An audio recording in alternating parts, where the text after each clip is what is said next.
Interesting.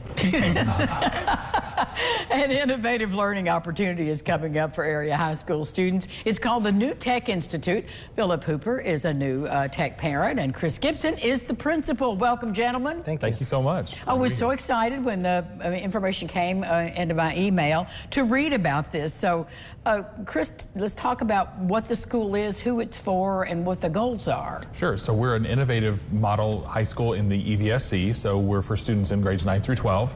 And we really focus on project-based learning and STEM, so science, technology, engineering, and math. So our students are still learning everything they need to learn to graduate from high school. They're just doing it in a different way, doing projects and collaborating, and so they're still getting those skills that they need, but also oral communication, written communication, some of those 21st century learning skills. Even though we're 24 years into the 21st century, those are still very important for students to have as they leave us and go on to college and career. Now, did the students stay in that school all day, or do they come there for classes? They're with us all day. Okay, so they're students in that school. Right, we're a full-day innovative model in the EVSC. Okay. So, Philip, how did you learn about it? Have you been a part of it from the ground up, or what is your connection besides being a parent? Besides being a parent, I was friends with the principal before Mr. Gibson. Mike Allen is a dear friend of mine, and so was intrigued by the model. And then as our son kept being more interested in technology and computers, and the potential for the robotics team, it was pretty clear that he was considering that as one of his high school options. He also considered the typical, we're districted into Wrights, and he was considering Wrights as well, and also maybe some charter options, but went with New Tech, and we've been very happy.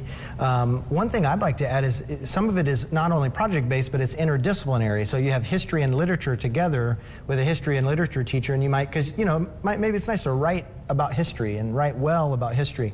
So there's a lot about the school that's been a great fit, and Adian's really thriving, and we're thankful for that. It's exciting to hear. So you're taking applications now from the 8th graders coming into the freshman year. What's that process like, Chris? For the class of 2029, any 8th grader who's interested, on our website is the application, which is just asking the demographic information, and an essay, which is really essentially a paragraph about why they want to be a student at New Tech. And then we will get, it's almost like the college application process that, you know, we'll get that information out to them right after the new year. Is there a certain number of kids you can accept in that class? We're a small school of about 270 students, and so we really, the sweet spot is 75 to 80 students, and I pride myself on knowing every student, and so if I don't know everybody by name, we're too big.